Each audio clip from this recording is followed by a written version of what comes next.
दोस्तों, महाराष्ट्र में अगले महीने चुनाव है और ऐसे में हर एक शहर की अपनी समस्या है।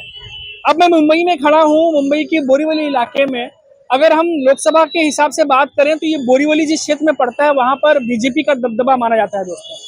हालांकि जो समस्याएं हैं वो ऐसी हैं कि सरकार कोई भी हो पर खत्म नहीं होती है पूरे मुंबई की। उसमें से एक समस्या जो सबसे जरूरी है और बड़ी है वो है ट्रैफिक की समस्या। होते ही दोस्तों 5 साढ़े 5 के बाद जब घड़ी आगे बढ़ती है तो 10 बजे तक पूरा मुंबई में जो चाहे सड़क की बात कर लीजिए चाहे रेलवे स्टेशन की बात कर लीजिए पैक्ड रहता है। ऐसी सुबह की बात करें जब लोग दफ्तर के लिए निकलते हैं तो सुबह 7 बजे के बाद 10-11 बजे तक जो है ऐसे ही पूरा माहौल रहता है, चाहे वो हाईवे है चाहे जो भी। तो आज हम बात करेंगे कुछ मुंबई के लोगों से और जानते हैं कि क्या इस समस्या का कोई समाधान है, और है तो क्या हो सकता है, सरकार इस पर क्या ध्यान दे सकती है, सारी जनता क्या सोच सकती है। तो आइए हम बात करते हैं। सर, सबसे पहले तो आपका स्वागत करते हैं 4 PM पे। सर, आपका नाम एक बार बता दें। मैं रविंद्र शर्मा मुंबई से हूँ। जी हाँ रविंद्र जी, जैसे कि हम ट्रैफिक की आज हम बात कर रहे हैं, बहुत सारी समस्या मुंबई की सबसे बड़ी समस्या में से एक समस्या तो ये भी है ट्रैफिक की समस्या। तो क्या आपका पहले हम ओपिनियन जानना चाहेंगे कि क्या लगता है कि गवर्नमेंट कोशिश कर रही है, मेट्रो बना रही है, फ्लाईओवर्स बना रहे हैं, सब कुछ, उसके बावजूद भी समस्या समाप्त नहीं होती है। आप क्या देखते हैं? आप भी फंसे होंगे कई बार। नहीं, पब्लिक को ध्यान देना पड़ेगा। प्लस गवर्नमेंट प्रयास कर रही है, सड़क को रीडेवलपमेंट कर रही है, फ्लाईओवर बना रही है, बट पब्लिक यूज नहीं कर रही है। ऐसे हमारे बोरीवली का किसी भी फ्लाईओवर पे देखेंगे पब्लिक वहाँ जाना ही नहीं चाहती। कोई भी सीनियर सिटीजन हो वो नीचे से यूज करना चाहता है, रास्ता टिकट नीचे खरीदना चाहता, बट मोस्ट ऑफ द सब देखो Churchgate, most of the यहाँ पे लोग ऊपर से डेवलपमेंट कर रहे हैं तो चोकअप हो जाता है। लोग को नीचे का टिकट चाहिए, नीचे से जाने चाहिए, बट उसका यूटिलाइजेशन ऊपर से हो रहा है। सर, कई बार नेता भी ये बात बोलते हैं मुंबई महाराष्ट्र के, और कई बार कई लोग भी ये बोलते हैं कि ये जो जनता जो बढ़ती जा रही है, पॉपुलेशन का जो बर्डन बढ़ रहा है, उसकी वजह से भी मुंबई सिटी में ट्रैफिक की समस्या जो है वो समाप्त नहीं होती, बढ़ रही है। हमने देखा कि बाहर के स्टेट के तो लोग रोजगार की तलाश में यहाँ आते ही हैं। महाराष्ट्र के भी कुछ गांव खेड़े वहां से भी बहुत सारे लोग पलायन करके आते हैं।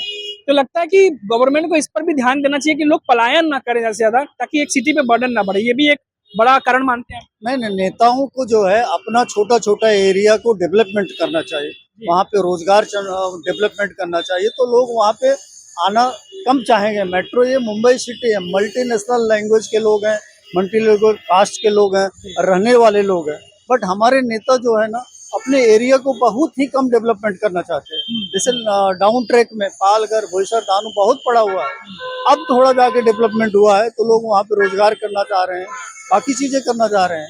इसी तरीके से उस चीज को डेवलपमेंट किया जाए तो लोगों को रोजगार। और ये ट्रैफिक के बारे में बोलें तो नई नई गाड़ियां आ रही हैं, इस पे भी तो कंट्रोल करिए। आप ओला दे रहे हो, क्या दे रहे हो, इसकी वजह से तो फिर संसाधन तो बढ़ेंगे, रास्ता वही है। आप सस्ती गाड़ी दे रहे हो, महंगी गाड़ी दे रहे हो, तो इस पे भी कंट्रोल करना पड़ेगा। फैमिली में 1-2 गाड़ी होनी चाहिए। लोगों के पास जितने नौकर हैं, कुत्ते के लिए गाड़ी लोग यूज कर ले रहे हैं, नौकर के लिए गाड़ी दे रहे हैं। इस पर भी गवर्नमेंट को सोचना पड़ेगा, एक घर में 2 गाड़ी 3 गाड़ी।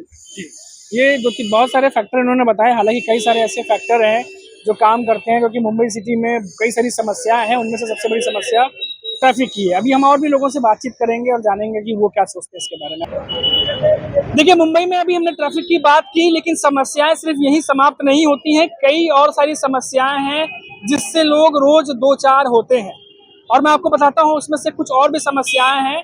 हमारे साथ एक ऑटो वाले भाई भी हैं। भाई, आपका नाम बताइए। हमारा महेश जायसवाल नाम है। महेश जी, आप कितने साल से ऑटो चला रहे हैं मुंबई? हम सर कम से कम 15 साल से चला रहे हैं। 15 साल से?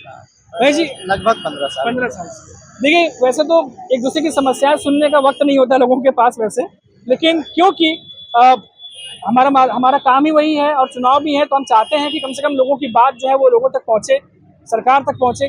सर, ये बताइए कि जब आप लोग ऑटो चलाते हैं, कई सारी समस्याएं होती हैं, कुछ अपनी समस्याओं के बारे में बताइए ताकि लोग भी जान सकें।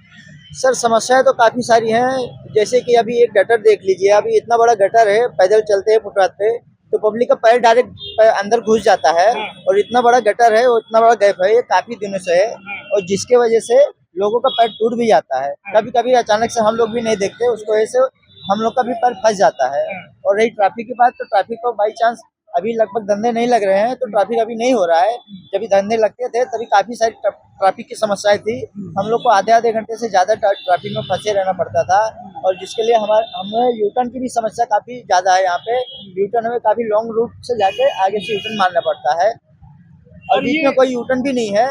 और मेन गड्ढे का रास्ते पे गड्ढे का भी काफी सारे हैं, बारिश के बाद गड्ढे हो गए हैं, बड़े बड़े गड्ढे हो गए हैं। जो जंक्शन है कोराकिन का वहाँ पर भी बड़े गड्ढे हैं जिसकी वजह से कभी कभी अचानक से गाड़ियाँ खड्डे में चली जाती हैं, जिसकी वजह से गाड़ी को पलटी होने का भी चांस हो जाता है। ये बताइए कि हमने कई बार देखा है कि यहाँ वहाँ कई बार हम देखते हैं कि आप लोग ऑटो जब लगाते हैं ग्राहकों को उतारने के लिए, गाड़ी फाइन वगैरह भी आप लोग को पड़ते हैं। कई बार हमने कुछ लोगों ने हमको ये भी बताया कि अभी जो मेट्रो बनी है जिस पर लोग इतना बातचीत करते हैं वहाँ पे भी स्टैंड नहीं मिलते हैं खड़ा करने के लिए। सर स्टैंड के तो काफी सारी समस्या है, यही बोरीवली में ही है सर। यहाँ इतना समस्या है, कभी कभी तो हम लोग को फर्जी फाइन उठाना पड़ जाता है। 500 रुपये का फाइन आ जाता है नो पार्किंग का। कभी भाड़ा उतारते रहो तो कभी पुलिस वाले पीछे से फोटो खींच के लेके चले जाते हैं और रिक्शा वाले को फाइन का चालान कर देते हैं ऑनलाइन। हम लोग को पता भी नहीं चलता उसके बारे में। तो कभी मैसेज आता है तभी पता चलता है कि फाइन आ गया है। कभी कभी पैसेंजर बिठाते रहो तो बोलते हैं आपने ये यहाँ पे खड़ा किया गलत तरीके से, यहाँ पे खड़ा करके भाड़ा ना बिठाओ मत, उतारो मत। और पब्लिक इतनी सारी रहती है, इतना सारा क्राउड रहता है, पैसेंजर कंटिन्यू परेशान रहता है रिक्शा पकड़ने के लिए, वो कैसे भी बैठना चालू कर देता है और जिसके चक्कर में हमको गाड़ी रुकाना ही पड़ता है। अगर गाड़ी नहीं रुकाए तो गाड़ी चलते चलते उनको चोट लगने की समस्या हो सकती है। इस वजह से हम लोग को मजबूरन गाड़ी रुका देना पड़ता है, इसलिए पैसेंजर बैठ जाए। कभी कभी बुजुर्ग रहते हैं तो उनके साथ वो बैठने रहते हैं तो उनको टाइम लग जाता है बैठने में। उस वजह से भी कभी कभी हम लोग की भी कुछ परेशानियां हैं, जिस वजह से पैसेंजर बिठाने में हम लोग को टाइम लग जाता है। कोई पैसेंजर बूढ़ा है या दिव्यांग है तो उसको बिठाने में जो प्रॉब्लम हो जाता है तो काफ़ी देर तक गाड़ी रुक जाती है, जिसकी वजह से 2-3 गाड़ी पीछे भी रुक जाती है क्योंकि वो वहीं से बैठना चालू करते हैं। और बाकी हमको साइड में खड़े रखने की जगह नहीं मिलती क्योंकि पब्लिक का इतना ज़्यादा क्राउड रहता है ये बोरीवली स्टेशन के पास।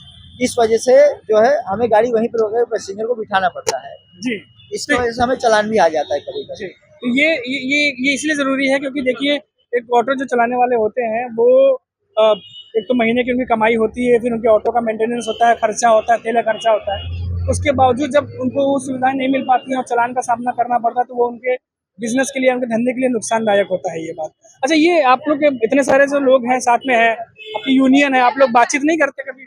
सर बातचीत तो करते हैं लेकिन सर अभी कोई आगे नहीं आने को तैयार है क्योंकि BST का भाड़ा काफ़ी कम है और हम लोग का 4 साल से मीटर का दाम नहीं बढ़ा है और इतना सस्ता भाड़ा इंडिया में या महाराष्ट्र में कहीं भी नहीं है जितना कि 23 रुपये में 1.5 किलोमीटर पब्लिक जाती है। तो हम लोग लेके जाते हैं, हमारी मजबूरी है क्योंकि हमारा भाड़ा नहीं बढ़ा तो मजबूरन हमको चलाना ही पड़ता है।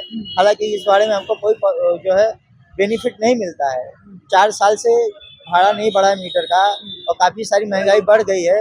वो वजह से हमारा भी भाड़ा बढ़ना चाहिए, हमारी भी सरकार से दरख्वास्त है, लेकिन सरकार इस बारे में बात करने को राजी ही नहीं है और हम चाहते हैं कि सरकार हमारी बात सुने और इस मुद्दे पर हमारे रिक्शा वालों का मीटर और टैक्सी वालों का मीटर बढ़े, वो हिसाब से सरकार कोई कदम उठाए क्योंकि BST का भाड़ा कम है, इस वजह से हमारा भी मीटर का दाम बढ़ नहीं रहा है और पब्लिक का क्राउड भी ज़्यादा रहता है।